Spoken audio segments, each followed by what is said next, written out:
Тажалмен тартыс. Авторы Ақнабат Айтуова. Көктем келіп, күннен жылу шуағын күткенмен, қар еріп, жылғалар ерісе де, ызғарымен соққан суық жел қалшылдатып барады. Арқасын күнге қойып, желдің ығымен қарай тұрса да, бұлт көшкен аспаннан жылына алмады. Қызық екен деді таңырқап Сайдар. Қыстың қақаған суығында Алтыншашпен танысып, таныстығы махаббатқа айналған еді. Сол суық күндері жұмыстан жаяу шығып, Алтыншаштың офисіне жаяу баратын. Қар борап, суық үскірікте де денесі тоңуды білмейтін еді. Сүйіктісіне жеткенше асығып, қаны қызып, жүрегі лапылдап жетуші еді. Ал қазір нағыз қалтырауықтың өзі болған. Махаббат қызуы тез басталса да, отқа айналса да, баянсыз болса, оған жасар амалың да, шараң да жоқ екен.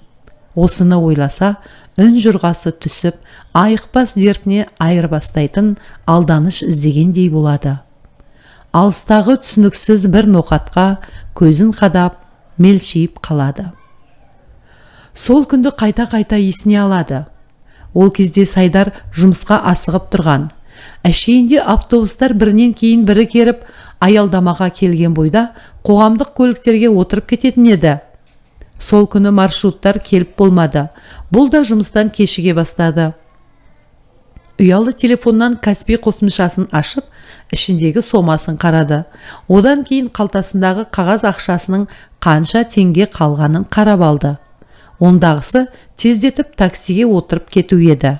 Сөйтті де аялдамадан әрірек барып, жолдағы зуылдаған көліктерге қолын көтеріп тұрды. Бұл жолы көп күттірмеді. Жол жиегіне қарай жылдамдығын басып, бір машина тоқтады. Жігіт қуанып кетті де артқы есікті ашып отыра қалды. Алдыңғы салонда рөлде отырған қыз баланы енді байқады. Сол-ақ екен, қыз емен жарқын сөйлеп кетті. Өте асығыс адам сияқтысыз, машинаға жүгіріп кеп міндіңіз ғой. Жігіттің бірінші байқағаны, қыздың шашы қалың екен, кәдімгі қос бұрым етіп өріп қойыпты. Онысы өзіне жарасымды, дауысы да сыңғырлап тұр, құлаққа жағымды дауыс. Бірінші боп әңгіме бастағаны ашық жарқын болғаны ғой деп ойлады. Я, жұмысқа асығыспын, жаңа жылдан кейін ғана орналасып едім, жаңадан барғасын, кешігіп жүргенім ыңғайсыз ғой. Қайда жұмыс жасайсыз, деді қыз. Банктемін, әзірге менеджермін. О, жақсы екен, несие алатын болсам, сізге хабарласам олай болса, деп күлді қыз. Жігіт те күліп жіберді. Басында әлі сол жұмыстан кешігіп қалар ма екем деген ой тұрған. Сағатына қарап қойды. Жұмысқа уақытылы жететін сияқтымын, деді іштей. Кеше бөлім басшысы қаншама тапсырма берді. Компьютерді ашып, басын бастап, барлық істі соңына дейін жеткізем дегенше кеш болады ау. Оның үстіне сырттан келетін, қабылдауда болатын қаншама клиенттер келеді. Халықпен жұмыс жасаудың, банк ісінің қыр-сырын шамалап білгенмен, кей кездері мәселесі көп клиенттер келіп шаршататыны бар. Осылай ойланып келе жатып, жұмысына келіп қалғанын байқамай қалыпты. Қарындас, осы жерден тоқтаңыз, келіп қалыппыз ғой, қанша төлейін, деді. Қыз бала, тегін түсіп қал десем, жігіттік намысыңа тиіп қалармын. Патша көңіліңіз білсін, бергіңіз келген ақшаны төлей беріңіз, деп жымиды қыз. Жігіттік намысың, патша көңілің деген сөздерді естіген соң, бұл көлікпен жүрген жол ұзақ емес жер болса да 500 теңгесін қалтасына қайта салды да 2000 теңгені Ғалияның қолына ұстатып кетті. Бар ірілі ұсақты ақшасы сол 2,5 мың еді. Сау бол десті бір-біріне. Сол күні кешке дейін жұмыстан бас көтермеді. Екі көзі компьютеріне телміріп, клиенттердің салымдарын, есеп шоттарын, инвестициялық жобаларды, басқа да қаржылық құжаттар мен функциялардың толтырылуын қадағалады. Тек шамалы тыныстағаны түскі астың уақыты екен. Бір күнгі жұмысын барынша ыждағаттылықпен жасап, үйіне қайтуға жиналды. Барлық файлдарын жинақтап, бөлім басшысына өткізіп, есеп беріп сыртқа шықты.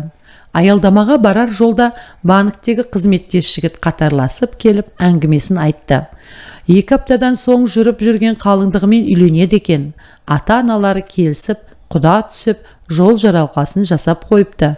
Мен үйде бала дегеннен бары да нары да өзіммін. Сондықтан да үйленгеннен кейін әке шешемізбен бірге тұрамыз. Сайдар, тойдан қалып қойма. Тойымызға бүкіл ұжымды шақырамын.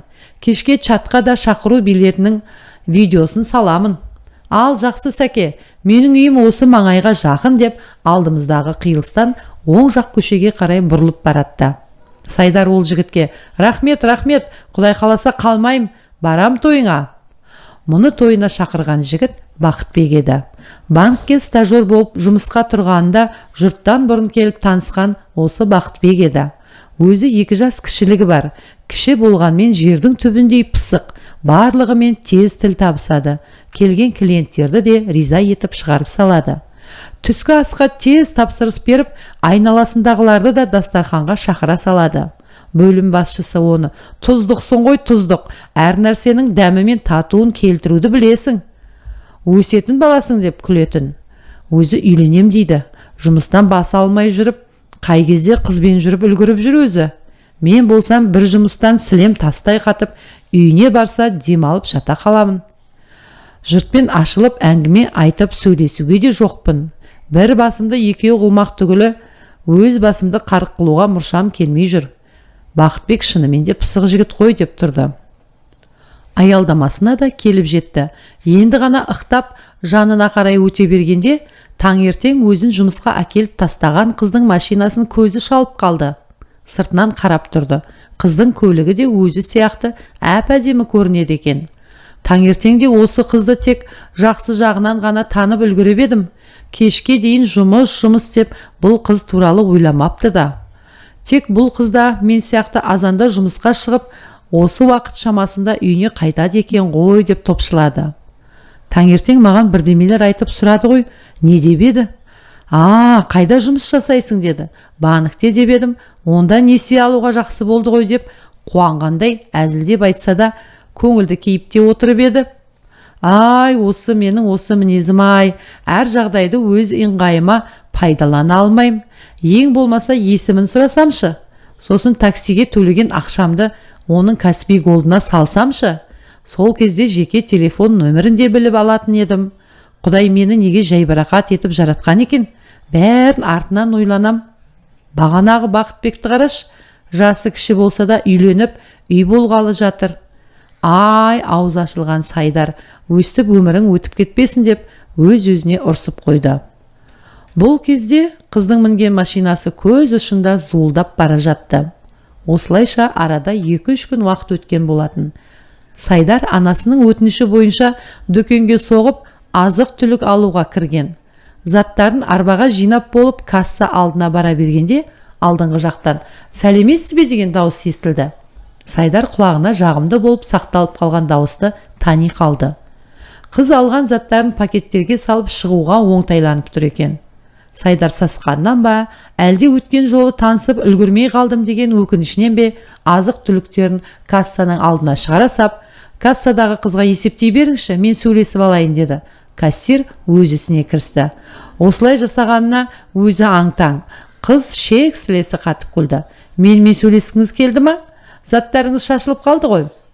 Өткен жолғы жақсылығыңыз үшін рахмет айтайын деп ем, мені жұмыстан қалдырмай жеткіздіңіз.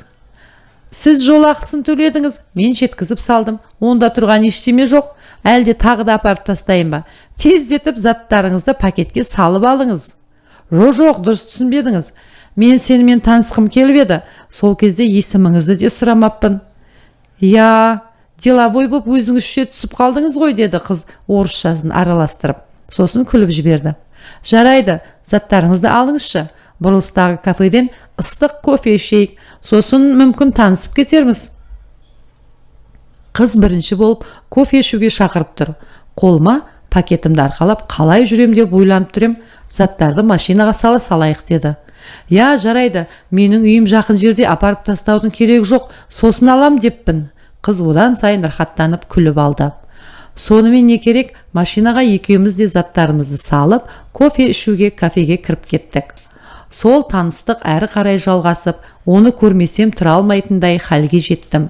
Күннен күнге осындай адаммен танысқаныма қуана жүріп, нағыз махаббатымды кездестірдім. Бұл менің бағым деп бағалап жүрдім. Оның есімі де ерекше болатын. Алтын шаш. Өзі аққұбаша, шашы да ашық сарғыш. Және бұл боялмаған өз шашы екен.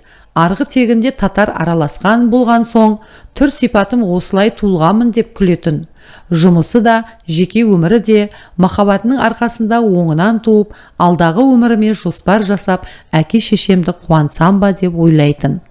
Алтыншаштан бір мін, бір сын іздемейтін, оның бар қылығы, жүріс-тұрысы, айтқан әңгімесіне сырттай таныстырған отбасына да риза еді бұл.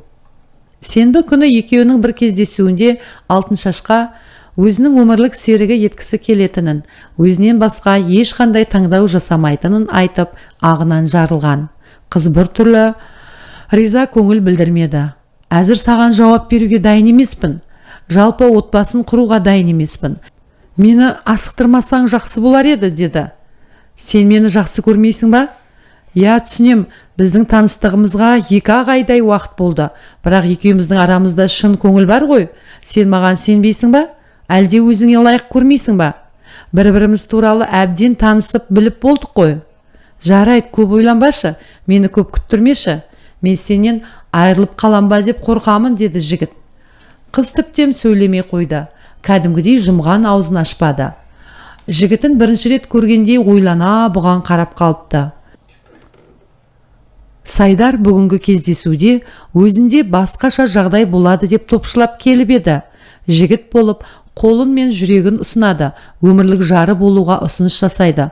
Ал Алтыншаш болса, қуанғаннан әрі толқығаннан мұның мойнына асылып құшақтай алады деп ойлаған. Қазір Алтыншаштың жүзіне қараса, меңіреу боп қалғандай. Сайдар оған тағы да төтесінен сұрақ қойып қалды. Сенің менен басқа жақсы көретін біреуің бар ма? Жоқ, деді қыз. Онда неге көп ойландың? Бұл бірден шешіп тастайтын оп-оңай нәрсе емес қой. Үй болу өте маңызды қадам. Маған шамалы мұрша бер, ойланайын, деді. Мұрша бер деген соң жігіт ойланды.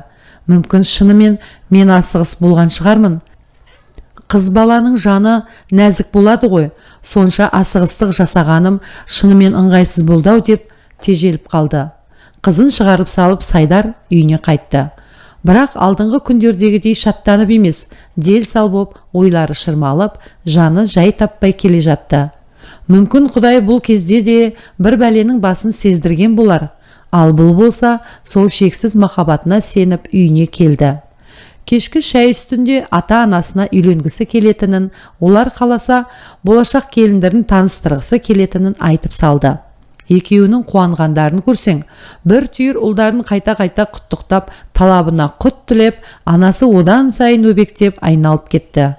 Кейін әке шешесінің тойды қайда жасайтынын, қанша адам шақыратынын, қысқасы құдалықтың қамы мен құдалармен тездесіп, табысқысы келетіндерін айтып, мәз болысып жатқандарын естіді. Ертесіне бүкіл туысқан мен жора жолдастарына да хабар бере бастайтындықтарын айтып жатты.